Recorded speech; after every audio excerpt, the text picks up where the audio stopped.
오늘 제 강의는 제가 몇 달 전에 냈던 이 단원 김홍도 대중적 오해와 역사적 진실이라는 이 책에서 이제 상당 부분 내용들하고 관련이 돼 있습니다. 그래서 그 제가 그 문화시대 거기서 국악방송에서 하는 프로그램에 출연해서 좀 인터뷰를 한 적이 있는데요. 한번 이 전체 책이나 오늘 강연 들으신 후에 이게 찾아서 들어보시면 또 좀 도움이 되실 겁니다. 오늘 제가 이제 말씀드리려고 하는 거는 김홍도는 누구이고 김홍도를 어떻게 이해할 것이며 그리고 김홍도에 대한 어떤 대중적인 오해 그리고 김홍도의 진실 이런 것들에 대해서 좀 말씀드리려고 합니다. 김홍도가 살아있을 그 한참 활동할 때는요 전 세계가 격변의 시기라고 볼 수 있습니다. 그러니까 프랑스에서는 이른바 프랑스 혁명이 일어났었고요. 미국이 독립 전쟁을 했고 그 다음에 그러니까 우리가 알고 있는 조지 워싱턴, 그 다음에 뭐 로베스피에르, 나폴레옹, 그 다음에 청나라 건국자가 다 김홍도와 같은 시대 사람들입니다.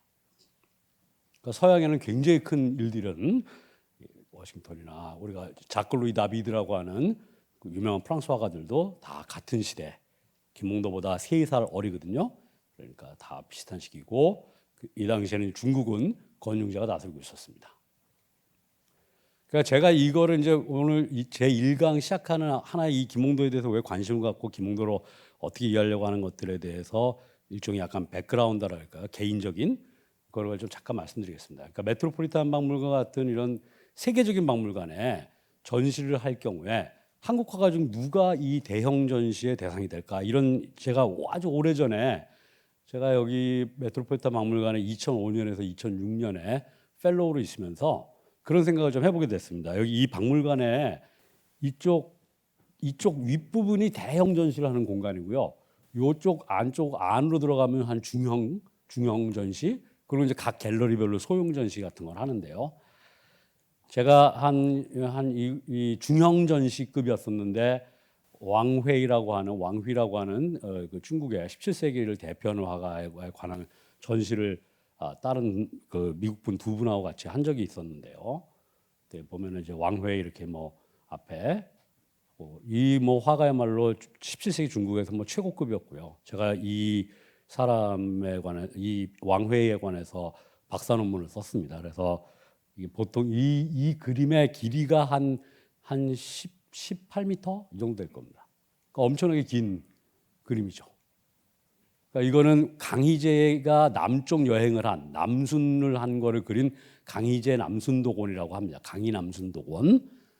이거는 전체가 12권으로 되어 있는데요. 전체 길이를 다 합치면 200m가 넘습니다. 7년 동안 그린 그림이고 뭐 대가 중에 대가였는데요. 반면에 우리 한국 전시를 그 다음에 했는데 이 조선 전기전이었습니다. 가보시면 뭐 아무것도 없죠. 이런 앞에 선전도 안 해주고 그러니까 결국 가서는 이게 문화적인 역량 이런 것들이 아직도 우리가 경제 대국임에도 불구하고 아직까지 그런 부분에 있어서는 상당히 좀 국제적으로는 힘이 미약한. 그래서 제가 이제 펠로우로서 있으면서 그 왕위 전시도 해보고 하면서 그때 느낀 거는 이거 우리나라 화가 중에서 누구 하나 이걸 한번 해보면 뭐가 대상이 될까 하는 그런 어떻게 보면 굉장히 단순하지만은 또 중요한. 왜 그러냐면요. 많은 이 화가들이라는 경우는 우리가 현재 알고 있는 유명한 화가도 과거에는 그렇게 유명하지 않았던 화가들도 있습니다.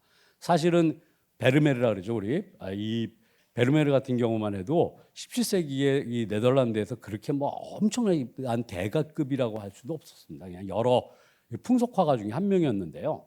이게 이제 이 그림도 그렇게 이 사람의 그림 중에서 유명하지 않았고 19세기 때 이 사람이 재발견이 됩니다. 그러다가 최근에 와서 이 진주 목걸이를 해서 여기 내셔널 갤러리에서 워싱턴에 있는 미국 거기에서 이제 전시가 이루어지고 그 다음에 바로 이거죠.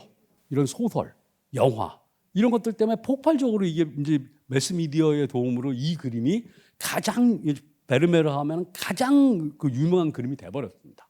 그러니까 이게 매스미디어 갖고 있는 힘이라는 게 그만큼 무서운 거거든요. 그러니까 사실 베르메르 그림들 중에서 더 중요하고 훌륭한 작품들이 있는데 사람들 무조건 생각하면 이제 베르메르 이런 것들이 제가 좀 이따 말씀드리려고 하는 김홍도 하면은 바로 떠오르는 게 단원 풍속화첩이거든요. 그거랑 똑같은 겁니다. 그래서 가령에 이제 여러 후보들이 있겠죠. 그럼 우리나라 안견의 목류도원도 하면 안견은 근데 이 목류도원도 하나밖에 없습니다. 작품이. 진짜 진품이. 그렇기 때문에 전시 대상이 안 되는 거고요. 이건 더군다나 이렇게 중국의 이 조춘도 같은 곽희 이런 사람들의 화풍에 근거하고 있기 때문에 한국적인 특성이 별로 없는 겁니다.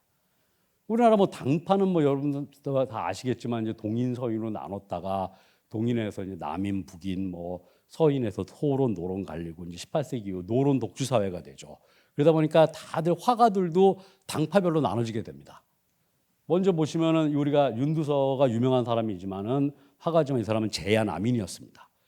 뭐 초상 이 자화상이야 워낙 유명한 작품이지만 이 사람들이 이미 그린 작품들 보면 대개가 작은 화척 그림들이 많고요. 중국적인 중국 화풍의 기반을 많이 두고 있습니다.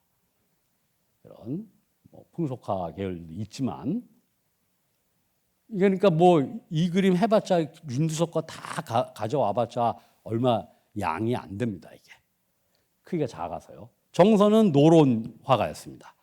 우리가 이제 뭐 풍악도첩이니 뭐 신묘년 풍악도첩이라고 하는데요.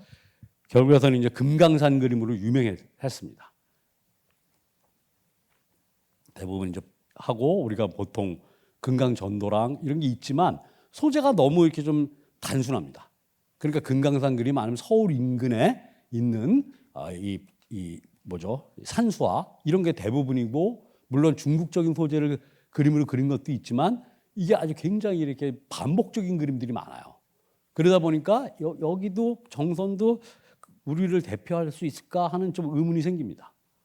심사정 같은 경우는 이제 역적 자기 할아버지가 역적이 되는 바람에 이걸 패족이라 그러는데요. 소론입니다.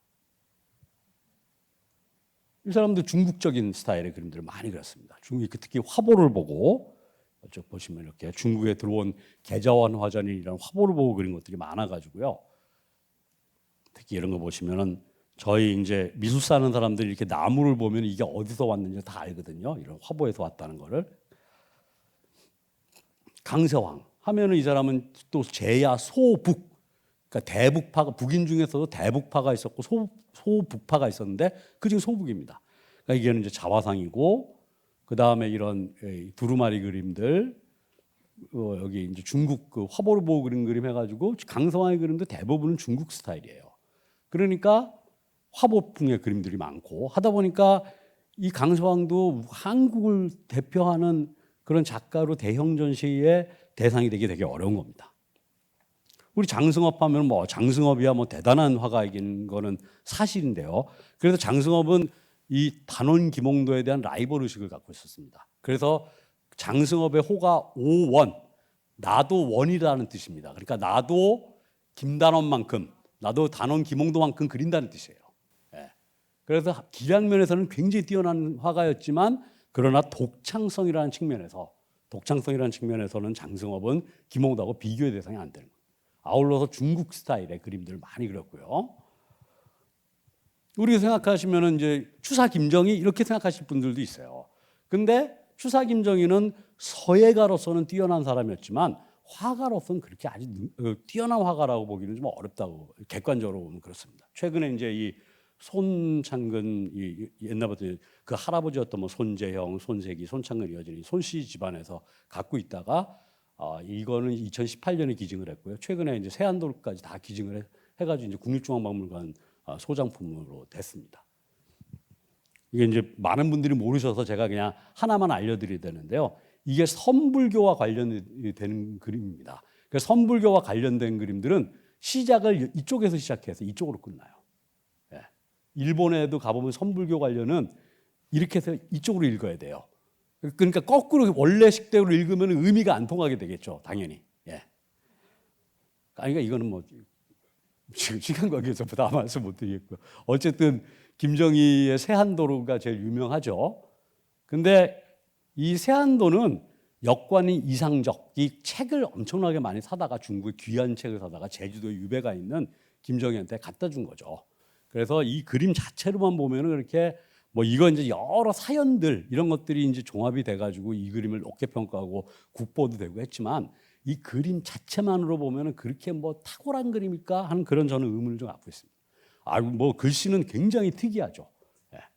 그래서 중국 사람들도 다 김정일은 서해가로 인식을 했지 화가라고 생각해 본 적이 거의 없습니다. 동시대에 살았던 사람들도. 이 사람은 그리고 프로페셔널한 화가가 아니라 그냥 소일 삼아서 그림 그리는 사람이었기 때문에 그래서 몇 년 전, 2010년 됐네요. 이때 이제 이 세안도가 전시도 되고 했는데 이거는 근본적으로 뒤에 이제 뭐 여기 써 있는 글 때문에도 유명했고 그러다가 이제 치카시라고 하는 사람이 일본 사람이 갖고 있던 거를 손재영이라는 분이 국내로 들여오고 오세창, 정인보, 이시영 같은 유명한 사람들이 이걸 보고 이제 그 기록을 남겨줘서 유명한 명품이 된 겁니다. 그런데 이 그림의 원래의 이 족보를 쫓아 올라가면은 중국의 원나라 때의 유명한 화가였던 예찬, 니짠이라고 하는 화가가 그린 용술제도의 연원을 두고 있습니다. 그래서 앞에 보시면 이렇게 나무가 크게 있고 집이 이렇게 정자가 있고 하는 이런 구조는 근본적으로 예찬이라는 사람에서 온 거예요. 그리고 계자원, 화전, 그 다음에 뭐 당시 화보 이런 데 전부 이 사람이 이게 널리 퍼져서 조선 후기에 가면 이 사람이 예찬 스타일로 그린 게 많습니다. 특히 김정일. 여기 보시면 소림모 정도 보면은 뭐 우리가 높이 평가하기 어려운 그림이죠. 이것도 예찬 스타일이고요.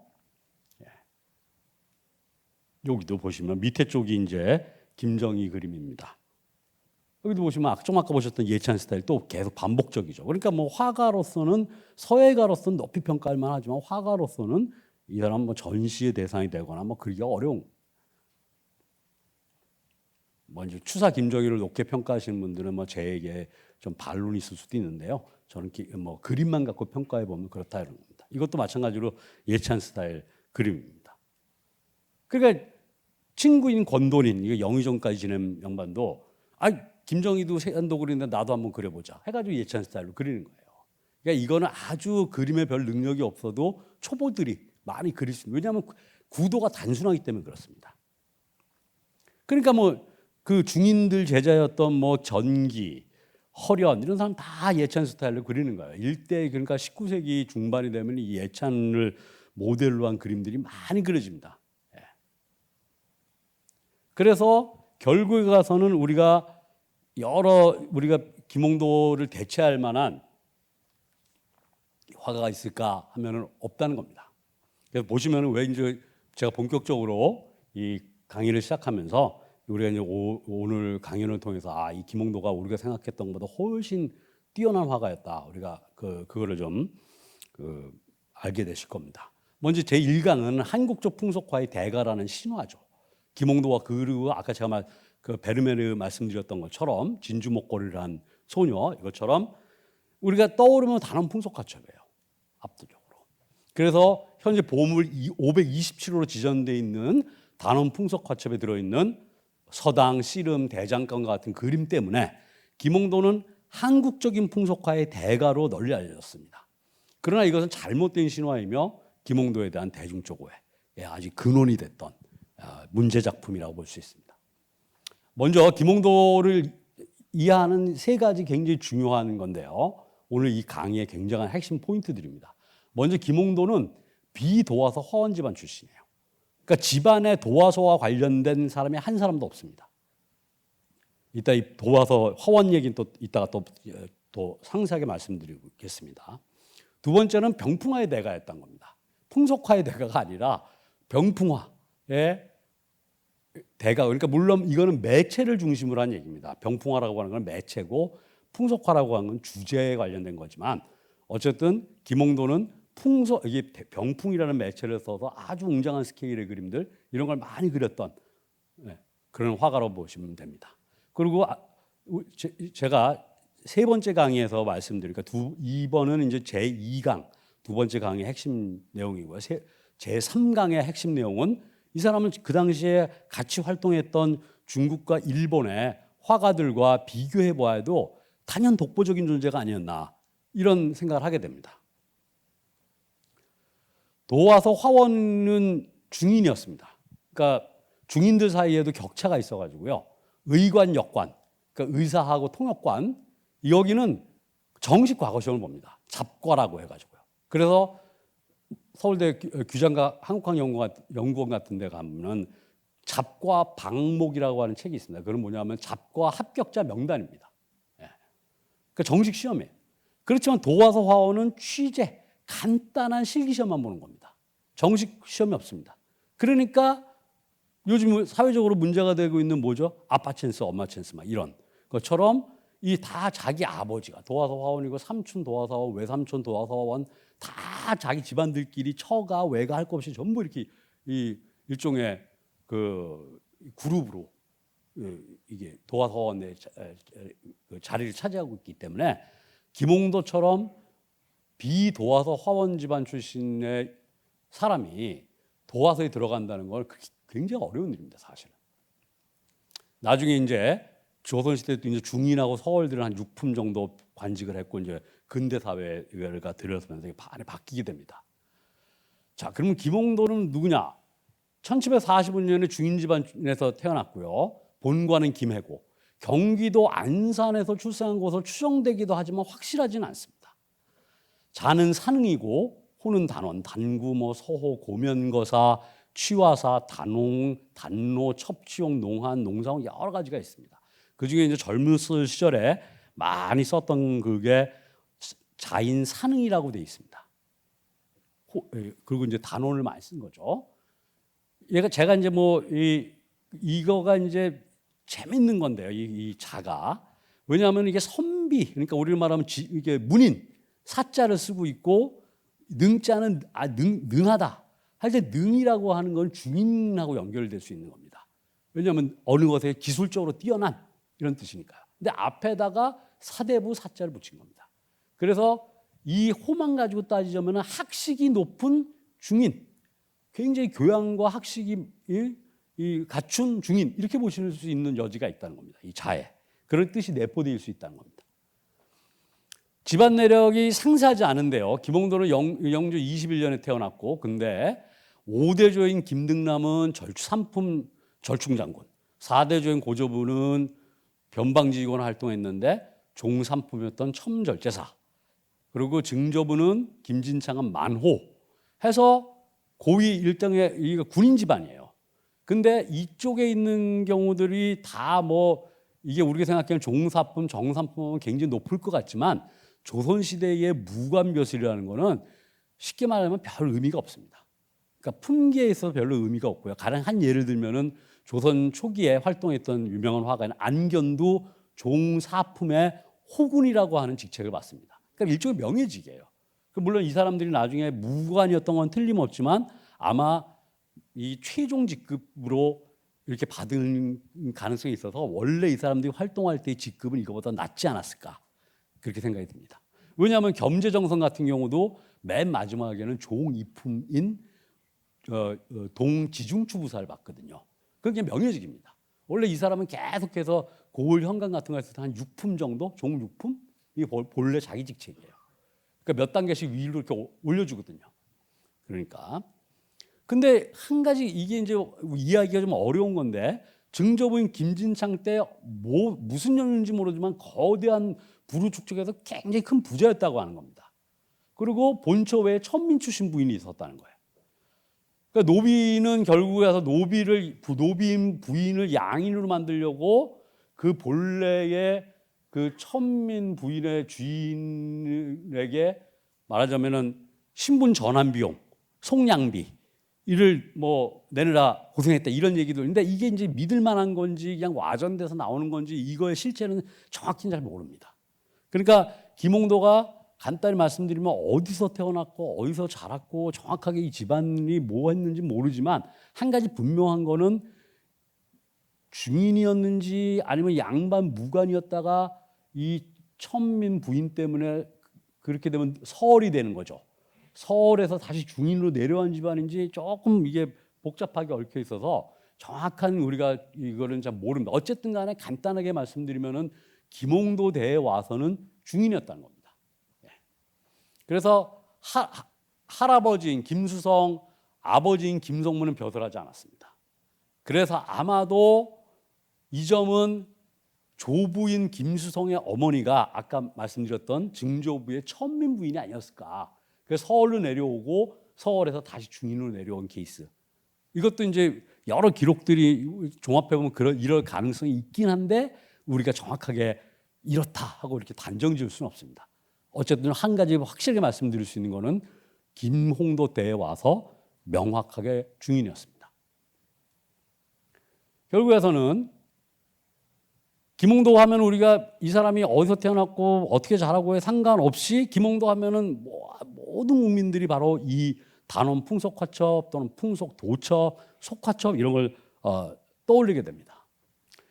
2012년에 한겨레 신문에 우리 그 회화사 연구자이신 강관식 교수께서 이 단원 풍속도첩은 김홍도가 그린 게 아니다.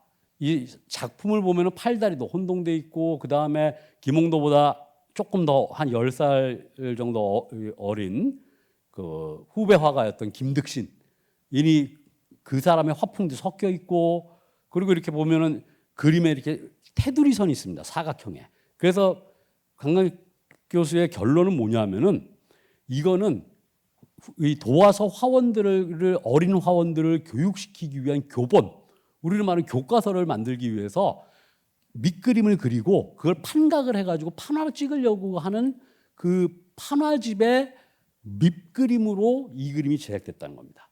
예. 충분히 뭐 가능성이 있고요. 나중에 이거 이제 논문으로도 출간이 됐습니다. 보시면 아까 제가 말씀 이쪽에 있는 테두리선, 사각형 테두리선이 보이고요. 이것만 보면 우리가 뭐 서당하면 아주 이 모습이 좋죠. 저는 그러니까 물론 이게 여러 화풍이 섞이고 한 가지 확실한 건 김홍도가 그렸다고 판단은 안 됩니다. 김홍도 그림은 아니라고 보는데 그래도 김홍도의 화풍이 원본이 있었을 가능성은 굉장히 높습니다. 많은 부분에서 김홍도의 이런 화풍도 있고 뒤에 이따 설명드리겠지만 행력풍속도병이라고 하는 병풍 그림하고 유사한 장면들이 많거든요. 그래서 아마 원본이 있었는데 그 원본은 사라지고 이게 후배 화가들이 이걸 갖다가 베껴 그리는 과정에서 생겨난 작품이 아닐까 이렇게 보는 게 좀 합리적인 것 같습니다. 예. 보시면은 선들이 똑같아요. 거의 뭐 변화가 없이 일정한 우리 쉽게 말씀드리면 모나미 사인펜 그런 것처럼 이렇게 그려놓은 것 같은 그런 느낌을 받으실 겁니다. 타작 장면, 씨름 뭐 다 잘 알려진 것들이죠. 여기도 보시면은 선들이 일정합니다. 그리고 무동, 춤추는 아이 이런 거죠. 그런데 보시면 이거를 또 베껴서 그린 그림이 이 대형 박물관, 옛날엔 대형 박물관에다가 요즘엔 영국 박물관이라는 용어를 씁니다. 더 브리티시 뮤지엄에 이 그림이 있어요. 1961년에 이걸 구매를 했는데 20세기 초반, 대략 1900년 전후 뭐 이 무렵이 되면은 19세기 말에서 20세기 초반이 되면은 김홍도 이 작품을 갖다가 이렇게 이런 것들을 김홍도라는 이름으로 그린 이 이른바 카피본들이 많이 떠돌아다닙니다. 그중 하나입니다. 왜 그러냐면 그 당시에 우리나라가 풍속화가 또 굉장히 유행하고 많아진 때가 개항 무렵입니다. 개항기 때, 구한말. 왜 그러죠? 외국 사람이 들어와서 제일 궁금한 건 이 사람들이 구매하고 싶은 거는 다 풍속화예요. 우리 풍속과 관련된. 그래서 이때 이런 것들이 만들어져서 근대시기의 작품입니다. 보시면 촌스럽죠 아주. 어쨌든 간에 그러면은 저는 조금 다른 방향에서 좀 생각을 해볼 필요가 있습니다. 단원 풍속 화첩을 그림값이라는 측면에서 한번 생각을 해보면은 그림 중에서 제일 싼 그림이 부채 그림입니다. 그리고 그 다음이 화첩 그림. 화첩은 장당. 그러니까 우리가 이 그림 한 장을 갖다가 화첩 그림을 할 때 우리가 나뭇잎이라 그래서 나뭇잎 엽자를 씁니다. 12엽 하면 12장의 화첩 그림이다 이런 뜻입니다. 그런데 어쨌든 장당, 그러니까 엽당 가격이 정해지고요. 그 다음에는 우리가 축그림 거는 그림 이런 것들은 어떻게 되겠습니까? 이 크기에 따라서 그리고 두루마리 그림은 길이에 따라서 값이 결정되겠죠. 그리고 제일 비싼 그림 바로 병풍 그림입니다. 그러니까 서로 단원 풍속 화첩을 김홍도가 그렸다고 하더라도 이 그림은 김홍도에게 별로 중요하지 않은 작품입니다. 그러면은 그럼에도 불구하고 이 그림이 왜 그렇게 인식이 됐냐 하면은 옛날에는 보물국보를 지정하던 시절에는요. 지금 우리가 이제 우리나라에서 미술사라는 학문이 들어와서 정착한 게 올해가 한국미술사학회 60주년이 되는 해인데요. 올해 12월 달이 되면 그것도 이제 옛날 분들 한 거고 본격적으로 우리가 미술사라고 하는 학문이 뭐 들어와서 정착이 된 건 한 80년, 70년대 중반부터라고 따지면은 불과 뭐 50년도 채 안 된 학문입니다. 그러니까 그 이전에는 보물국보를 정할 때 기록도 남아있지 않습니다. 대부분 국사학자나 민속학자들이 많이 들어가서 이 국보보물을 심사를 했습니다. 그러다 보니까 이제 한국적인 특성을 갖고 있는 것들이면은 대부분 보물국보로 지정되는 경우가 많습니다. 그러니까 요즘에는 이제 기록들을 다 남기지만은 옛날엔 근거나 이런 걸 남기지만 옛날엔 그런 것들이 없기 때문에 이거 보니까 이제 우리 풍속을 잘 보여주는 거니까 그냥 보물 이렇게 돼버린 거죠. 근데 그 또 이것들이 확산되게 되는 건 아까 제가 대중매체를 말씀드렸지만은 각종 한정식집 가 보시면은요 잘 살펴보시면 다 김홍도 옆에 있어요.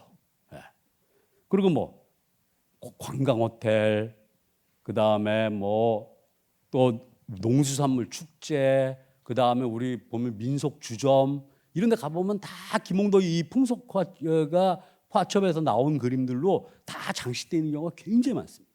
그러다 보니까 이제 사람들의 인식 속에서는 가장 친숙한 거죠. 그러니까 김홍도 하면 떠올리는 게 이 그림밖에 없고 그다음에 이제 그럼 혹시 김홍도의 다른 그림 좀 뭐 좀 아시냐고 여쭤보면은 뭐 별로 그거에 뭐 이렇게 말씀하실 분들이 국민들 중에서 별로 없으실 거라고 저는 생각이 듭니다. 김홍도가 어떻게 생기냐 잘 모릅니다. 이게 1784년도 그러니까 김홍도의 나이 40이 되던 해에 그린 그림인데요. 이쪽이 이제 자기 집이고 이쪽에 이제 여기 보시면은 이 사람이 김홍도입니다. 그리고 이쪽에 있는 게 강희언이고 이쪽에 있는 사람이 정난이라고 하는 인물입니다. 그러니까 세 명이서 모임을 가졌던 장면을 그린 건데요. 이건 이제 초상화가 아니라 인물화로 그렸기 때문에 대충의 윤곽만 알 수 있지 정확한 모습이라고 볼 수는 없습니다. 김홍도 관련돼서는 여러 전시들이 있었습니다. 90년대에도 있었고 95년에도 있었고 그때마다도 다 전시의 하이라이트는 김홍도의 단원 풍속화첩이었죠. 지금도 국립중앙박물관에서 이 풍속화첩 전시를 하고 있거든요. 그러니까 왜 그러냐면 가장 대중적으로 그 인기가 있다 보니까 박물관층이나 이런 데서도 전시할 때 꼭 여기에 이제 초점을 두게 되는 겁니다. 우리가 그래 지금 안산시에도 가보시면은 이 김홍도 이거를 활용한 이미지들이 굉장히 많거든요. 여기도 보시면 김홍도 도록의 씨름 안산시에서 낸 그리고 생각보다는 또 책들도 별로 없습니다. 그러니까 한 2권의 책들 정도가 나와 있고요.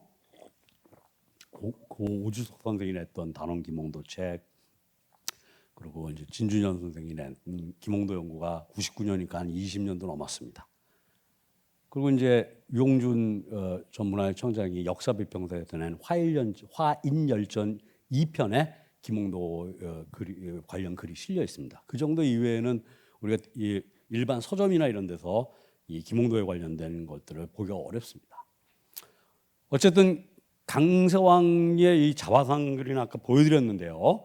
이 인물이 많은 논쟁거리를 갖다가 이제 알려주게 됩니다. 뭐냐 하면은 김홍도가 안산에서 출생했느냐 아니냐가 이제 논란이 되게 된 거는 다름 아니라 강서왕이 김홍도에 대한 글 2편을 써줍니다. 이건 굉장한 일이거든요. 양반이 중인에게 글을 2편을 써준다. 이런 게 굉장히 드문 일입니다. 어쨌든 거기 글에 보시면 이런 얘기가 나옵니다. 김홍도가 어릴 적에 내 집에 드나들었다는 거예요. 유여가 유오문 우리 집 안에 들어들었던 거예요. 근데 문제는 이때 집이 어느 집? 이 왜 그러냐면은 염천교 근처에 강서왕이 살다가 32살 때 자기 처가가 있는 안산으로 내려가게 됩니다. 그래서 안산에서 한 30년 가까이 살게 되거든요. 정확하게 29년을 살았는데 그래서 이제 많은 사람들이 이거를 그래서 김홍도의 안산 출생터는 바로 여기에 근원을 둔 겁니다. 그런데 양반이 서로 처가가 있는 곳에 내려갔다고 해서 서울집을 그럼 포기하느냐? 그렇지 않습니다. 왜냐하면 과거에 합격하려면 지금도 그렇지만은 입시 정보가 중요하잖아요. 시험 정보가. 그러니까 과거에 합격하려면 서울에 살아야 됩니다. 한양에 와서 요즘 출제 경영도 알아야 되겠고, 그런 것들에 대해서 굉장히 민감하기 때문에 서울에 계속 왔다 갔다 합니다. 그럴 적에 중인 집안은 대대로 서울에서 살면서 자기의 근거지를 잘 안 떠나고요. 조선시대는 어떤 사회입니까? 시골조차도 다 동성부락들, 같은 집안 사람들끼리 그냥 사는 거예요. 그러니까 옮겨 다니지는 않습니다, 기본적으로. 저희 집안만 해도 저희 아버님이 이제 충청도 그 조천 분이신데 저는 옛날에는 한 350년쯤 살았는지 알았더니 그게 아니라 조선 초기부터 거기 와서 살았던 거예요. 그러니까 600년 정도 사는 겁니다. 놀라운 거죠. 그러니까 중인들도 마찬가지로 서울이 자기가 터전이었기 때문에 굳이 안산으로 갈 경우에 거기 가서 할 수 있는 일이라는 건 농사일밖에 없거든요. 제가 볼 때는 그래서 이게 잘 안 맞는다는 겁니다. 일대 내 집을 갖다가 안산집이라고 규정할 만한 근거가 되지 못한다는 거죠. 물론 안산에서 태어났을 확률을 배제할 수는 없습니다. 예. 그래서 우리는 그냥 중립적으로 김홍도가 어디서 태어나고 자랐는지는 모르겠다. 그렇지만 안산이라고 우리가 확정을 지을 수는 없다. 이게 제가 보면 제일 합리적인 결론이 아닐까 봅니다. 그런데 흥미로운 거는 김홍도의 초년호 중에 하나가 서호입니다. 서호는 어디죠? 동호의 반대편, 우리 동호대교. 그러니까 서호는 그래서 마포, 서강, 성산 이 일대가 아니었을까. 거기에 사실상 또 중인들이 많이 살았거든요. 그래서 아마도 제가 볼 때는 서울에서 태어나서 자랐고 강세왕이 서울에 머물 때 중간중간 서울에 머물 때 아마 무슨 연유인지 모르지만은 아마 강세왕 집에 놀러 가서 뭘 좀 배우고 그랬던 것 같습니다. 그러다 보니까 우리 집에 와서 나한테 그림을 내가 좀 가르쳐 주었다 이런 표현이 있다 보니까 김홍도가 어려서 내문화에 다닐 때 그의 재능을 칭찬하기도 하고 그에게 화결, 그림 그리는 기초 아주 그런 것들을 갖다가 가르쳤다는 거예요. 그러다 보니까 이게 뭘로 와전이 되냐면은 김홍도는 강세왕의 제자다 이렇게 돼 있습니다. 물론 초등학교 때 선생님이 인생에 영향을 주기도 하지만 전문적인 우리가 지식을 얻는 거는 대학 와서지 않습니까? 그러다 보니까 그림에 한 10살 전후 이럴 때 뭐 조금 배운 거를 가지고서 사제관이다 이렇게 얘기하기는 굉장히 어려운 일이죠. 근데 흥미롭게도 이용휴라고 하는 인물이 굉장히 중요한 인물입니다. 강세왕보다 더 중요한 거는 이거는 이제 성호 이익 집안인데요. 태어나지는 않았지만 안산에서 거의 어릴 때부터 쭉 자라게 됩니다. 자기 집안 에서요. 그러다 보니까 거기서 대우암기라는 그래서 뭐라고 얘기하면은 김홍도는 스승이 없이도 지혜로서 새로운 뜻을 창출했다는 얘기를 해요. 즉 정확하게 얘기하면 김홍도는 본래 선생이 없었다. 즉 독학을 했다는 얘기입니다. 그리고 흥미로운 거는 이용유는 김홍도가 안산에서 태어나 자랐고 당시 안산에 내려와 살고 있던 강사범 밑에서 그림을 배웠다는 것에 대해서 전혀 일절 언급하고 있지 않습니다. 만약에 김홍도가 안산에서 태어났다면 당연히 우리 고장 사람이다. 우리 고을에서 이런 비범한 인물이 나왔다고 얘기를 했겠죠. 그런데 어떤 글에서도 김홍도의 안산에서 태어났다 이런 얘기 없습니다. 심지어는 안산에 있었던 안산의 출신의 동시대에 활동했던 문인들의 글에서 단 한 줄도 김홍도 같은 이렇게 유명한 화가인데도 언급한 적이 없어요.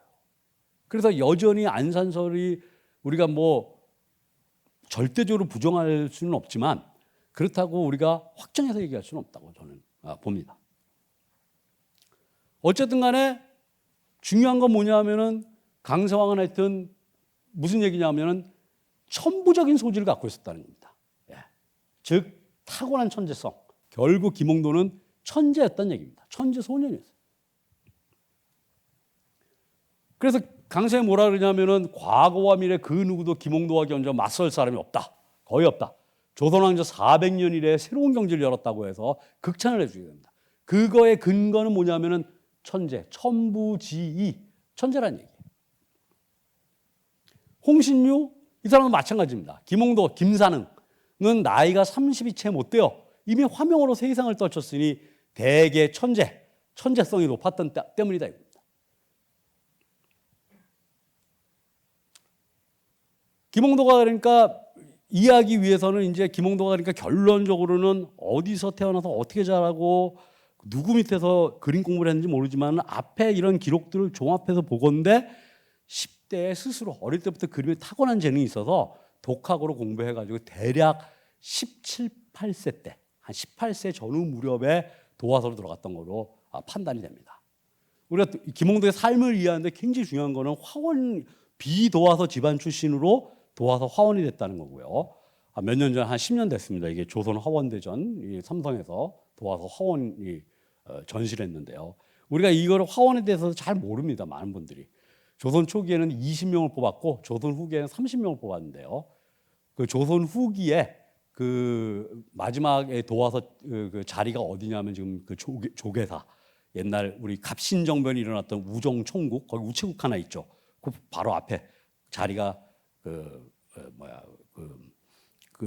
도와서 자리였습니다. 그래서 종 9품부터 종 6품까지 있는데요. 월급을 받는 사람은 5명밖에 안 됩니다. 그리고 임시 녹봉, 그러니까 이제 은퇴하려는 분들 이제 제일 연배가 높은 화원들 한 3자리 정도를 녹봉을 주고요. 녹봉도 6개월씩 교대로 받는 거예요. 종 7품 1년 연봉이 대략 58년 정도였는데요. 역관, 의관에 비하면 사회적으로나 경제적인 처지가 매우 열악했다고 볼 수 있습니다.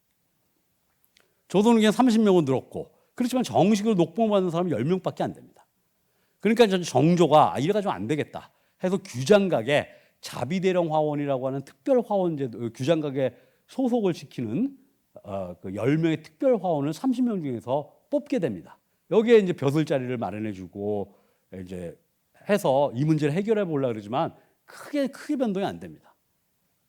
화원들은 사적으로 주문을 받아서 결국에는 돈을 벌게 됩니다. 그럼 이 현상을 어떻게 이해할 건가? 그럼 왜 굳이 도화서 화원이 되려고 했지? 하는 의문이 생기실 수 있죠. 문제는 뭐냐면은 도화서 화원에는 뭐냐면 국가와 사회가 인정한 1급 화가이기도 하고 또한 중인으로서 국가 관료가 된다는 걸 말합니다. 예, 그렇죠. 그러다 보니까 이 사회적인 그 지위 때문에 지위를 위해서 도화서 화원이 되는 거고요. 도화서 화원이 되면은 사적으로 주문을 받을 때 도화서 화원이 아닌 화가들보다 일반 화가들보다 훨씬 더 주문을 많이 받게 되겠죠. 그래서 명예를 위해서 도화서 화원 간 거고요. 돈은 사적인 주문으로 받아서 벌었던 겁니다. 그러다 보니까 이 화원이 가문을 계속해서 세습했던 건 바로 그 이유입니다. 국가 관료해가지고는 돈이 안 생기거든요. 네. 대표적인 집안이 바로 개성 김씨 김응환 집안입니다. 제가 말씀드렸듯이 사적인 주문마다 생활하고 그래서 남아있는 그림의 상당수는 그 김홍도의 그림 중에서 상당수는 그 사적으로 주문받아서 그린 겁니다. 보시면 김응환은 김홍도보다 3살 위였는데요. 큰 사위입니다. 이명기라고 하는 초상화의 아주 대가였는데요. 예, 지금 삼성미술관에 있는 오재순 초상화 이것도 이제 이명기가 그렸다고 판단이 되는데요. 초상화의 대가 중에 대가였습니다. 여기가 큰 사위였고요. 둘째 사위가 장한종이라고 해서 이런 뭐 가재, 그다음에 뭐 이런 물고기 이런 그림도 그리고 그리고 책거리 그림도 명수이기도 했는데요. 이 사람은 둘째 사위입니다. 아들이 없어서 이제 조카 중에 한 명을 갖다 양자로 드리는데요. 김득신도 조카입니다. 그러니까 이 집안에 보시면은 김득신의 김하종이라는 인물의 셋째 아들이고 형인 김건종, 김수종, 김하종 뭐 해가지고 이 개성짐 씨 집안에서만 기본적으로 10명이 넘어가요. 그러니까 여기에 처가들, 외가들 다 따지면은 거의 한 3분의 2쯤 개성김 씨와 다 연결이 되어 있는 겁니다. 그러니까 나머지 또 화원들이 있고 하니까 이 30명 안에 비도화서 화원 출신 김홍도 같은 인물이 들어갈 수 있는 여지는 굉장히 그 가능성은 굉장히 낮은 겁니다. 왜냐하면 시험 보고 하는데 다 오늘 도화서 가면은요 외삼촌도 있고 처남도 있고 아버지도 계시고 심지어는 할아버지까지 계세요. 그러니까 뭐 이거 완전히 가족 거의 뭐 나쁘게 얘기하면 거의 마피아처럼 완전히 그냥 몇몇의 집안이 이걸 갖다 독점했다고 볼 수 있는 겁니다. 여기도 보세요. 전주이신데 우리 이영록이라는 인물은 책거리 그림이에요. 여기도 보면은 자기 할아버지, 아버지, 뭐 여기 아버지, 할아버지, 뭐 증조 할아버지서부터 다 이 집안 연결되는. 그러니까 모든 집안이 다 기본적으로 도화 사원들은 다 이랬다는 겁니다. 정확하게 언제 들어갔는지 모르지만은 기록을 보면은 1765년에 21살의 나이 때 경현당 수작도 개병, 그러니까 경현당에서 영조가 잔치를 베풀었는데 그 그림을 그렸다는 겁니다. 그렇다면은 21살이니까 대략 몇 년 지나야 이런 것들을 맡게 되니까 제가 볼 때는 한 17세, 18세 이때쯤에는 도화서에 들어갔다고 볼 수 있습니다. 영조가 즉위 40년, 나이 71세가 된 것을 기념해서 그린 겁니다. 이 그림은 남아있지 않습니다.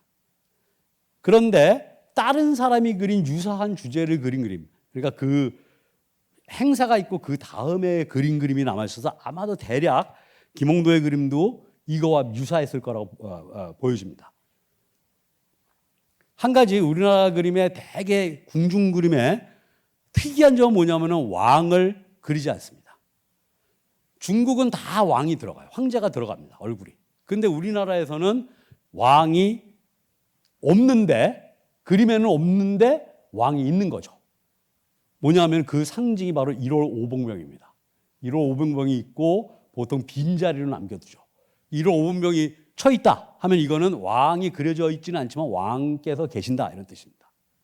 누군가가 여기 있으면 혹시 그림 중에 누군가가 여기 앉아 있는 그림이 있다. 그럼 무조건 가짜죠. 엉터리 그림이죠. 그러니까 이 도화서, 그러니까 우리가 구별해서 봐야 될 거는 김홍도의 도화서 화원으로서 역할이 있고 개인적으로 사적인 주문을 받아서 그림을 그렸던 화가로서의 두 가지 삶이 있었다고 보시면 됩니다. 그러니까 아침에 출근해서 낮 2시, 우리 시간으로 2시, 3시까지는 관청인 도화서에서 일하고 퇴근 후에 저희가 알고 있는 유명한 그림들을 그렸다. 이렇게 보시면 됩니다. 이거는 공적인 일을, 공인으로서 이제 공적인 일을 하는 거고 관료로서 하나는 사적으로 그림을 그리는 전문 화가였죠. 프로페셔널 화가였죠. 보면 여러 개를 합니다. 이 화원이라고 하는 어진, 뭐 공신초상, 궁중의 장식 그림, 행사도, 기록화, 도자기, 문양도 그려, 지도도 만들어, 심지어는 왕과 왕후의 관에다가 그림도 그려, 그리고 책 인찰이라 그래서 책에다 줄 긋는 이것도 시킵니다. 그러니까 책에 줄 긋는 일은 누가 하겠습니까? 제일 막내 화원. 그러니까 김홍도 역시도 도화서 화원으로 17, 18세에 들어가서 이거부터 했겠죠. 책에 줄 긋고 그 다음에 뭐 이런 옆에서 보조 역할을 하다가 21살의 나이에 이제 본격적으로 이제 우리 쉽게 말하면 궁중 행사도 이런 그림, 병풍 그림을 그리기 시작했다는 겁니다.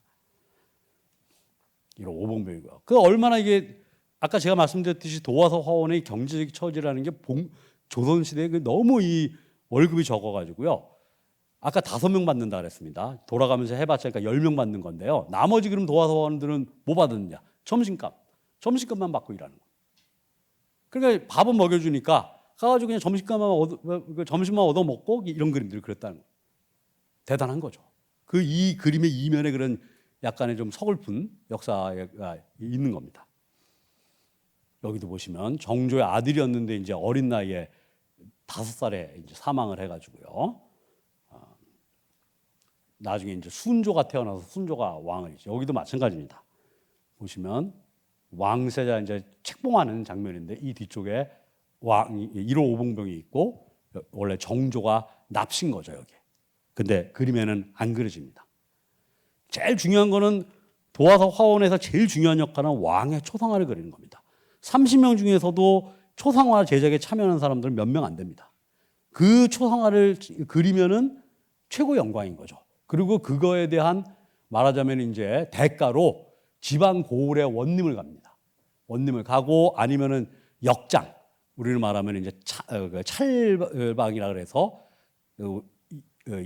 역을 관리하는 관리가 돼서 이제 나가게 됩니다. 그래서 이때 이 정조 때 김홍도가 이거는 이제 숙종 때부터 이제 이걸 하다가 영조 때 거의 관례화가 됐는데 10년에 한 번씩 왕들이 자기 초상화를 그려요. 그래서 정조 때 이제 10년에 한 번씩 초상화를 그렸기 때문에 김홍도가 두 번 고을원이 되죠. 한 번은 고을원이 되는 게 아니라 두 번 이제 상을 받아서 지방에 파견 나가는데요. 첫 번째가 이제 안기찰방, 안동의 북쪽에 있는 안기 지역에서 역에 이제 관리소장인 거죠. 그걸 한번 갔고 한 번은 이 충북 괴산 지역의 고을 원림으로 가게 됩니다. 보시면 우리나라가 사실 초상화의 대국이었고 여기 보시면은 뭐 경기전에 있는 이 이성계 초상화죠. 그러니까 우리 지금 광화문 앞에 지금 사실 세종대왕상이 있는데 저거는 잘못된 거라고 봐야 됩니다. 이 얼굴에 가깝죠. 보통 손자들이 격세유전을 많이 하기 때문에 아주 각진 얼굴이어야 되는데 이제 뭔가 어진 임금함을 약간 옛날에 저희 어린 시절에 이게 통 개념은 둥글둥글한 얼굴이 이렇게 어진 얼굴이라고 생각을 했거든요. 그래서 뭐 무골다운 기질이 아주 분명하게 보이는 그런 겁니다. 그러니까 원래는 초상화들은 자꾸 없어지고 불타고 이러니까 일정한 기간이 되면 계속 모사본을 만드는 겁니다. 이때 그러니까 고종시대 때 모사본을 만들었고 이것도 지금 1913년에 유리번판 사진인데 아까 그거보다 조금 더 젊었을 때 이성계 모습인데요. 이게 지금 어떻게 되는지 모릅니다. 영조죠. 그것도 1900년에 그린 거고 초상화가 꽤 많이 있었는데 6.25 때 저희가 부산에 피난 가서 그걸 보관했던 창고가 다 불에 타는 바람에 싹 없어져 버렸죠. 너무너무 아쉬운 일입니다. 우리나라 초상화가 왜 중요하냐면요. 중국이나 일본의 초상화는 앞에서만 색을 칠합니다. 근데 한국은 고려 불화도 마찬가지인데 고려 불화랑 우리의 초상화는 뒤에서 먼저 색을 칠해요. 그럼 앞으로 색이 배어 나오죠. 그러면 다시 칠합니다. 앞에서 또. 그렇기 때문에 색감이 굉장히 좋고 보존 상태가 좋은 겁니다. 그래서 초상화에서는 동양 삼국 중에서 한국의 초상화가 최고로 훌륭한데 다 없어져 버려서 이 왕의 초상 너무 아쉬운 거죠. 이것도 1900년에 영조의 어진인데 보면 아주 이 사람은 자기 관리가 철저했던 사람입니다. 83세인가까지 살았죠. 그래가지고 술도 안 마시고 금주령도 내리고 금주령 어긴 사람은 또 막 죽이기까지 했어요. 그러니까 굉장히 자기 그런 거에 아주 그래서 조선시대 왕 중에서 제일 오래 살았던 사람이죠. 그래서 이게 그러다 보니까 아들하고 계속 갈등이 생기는 거죠. 아버지는 바른 사람이에요. 근데 우리 사도세자는 좀 노는 거 좋아하고 이러다 보니까 결국에는 그 비극의 결말이 생긴 거는 근본적으로는 뭐 여러 이유가 있겠지만 아버지하고 어릴 때부터 아들 사이에 이게 되질 않는 거예요. 이게 이른바 이게 궁합이 안 맞는 거예요. 이른바 케미스트리가 안 되는 거예요. 그래서 이제 그런 거를 많이 이거를 재밌게 썼던 책이 이제 권력과 인간이라고 하는 서울대 국문과의 정병설 교수가 쓴 건데 참 재밌는 책입니다. 한번 그 자녀 교육이나 이런 걸 생각하시면 한번 보실 만한 얻을 게 많은 책이라고 생각이 됩니다. 연인군 시절에 그러니까 왕자이자 왕세제이던 시절에 한 절반쯤 타고 좀 남아 있는 겁니다. 철종 어진도 이렇게 절반 타가지고요.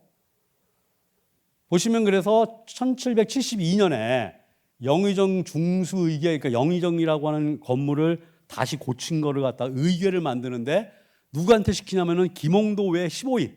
그러니까 벌써 1772년 대략 28살 때입니다.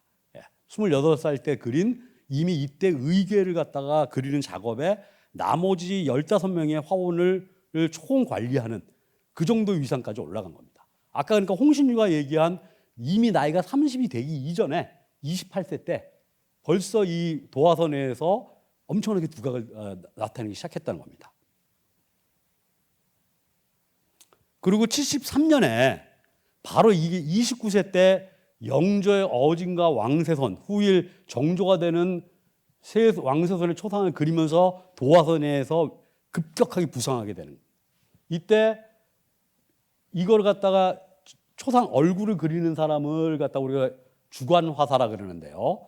이건 변상벽, 우리가 고양이 그림으로 유명한 변상벽이 그렸고, 이제 두 번째 등급인 동참화사의 김홍도가 되는 겁니다. 나머지들은 다 뭐 김우신, 김관신, 신한평 이런 사람들은 적게는 뭐 10살, 많게는 한 20살 정도 위의 대선배들이에요. 이 사람들은 3등, 세 번째 보조화가 수준이었으니까 이 시절에 엄청나게 이 젊은 화가로서 김홍도가 급부상하고 있다는 걸 보여주는 사례라고 볼 수 있습니다. 결국 김홍도는 영조 말년에 영조 및 왕세손 정조의 어진 제작 참여로 화원 내에서 급속히 부상하고 정조가 등극하면서 일학 국가 최고의 화가의 반열에 이제 오르게 됩니다.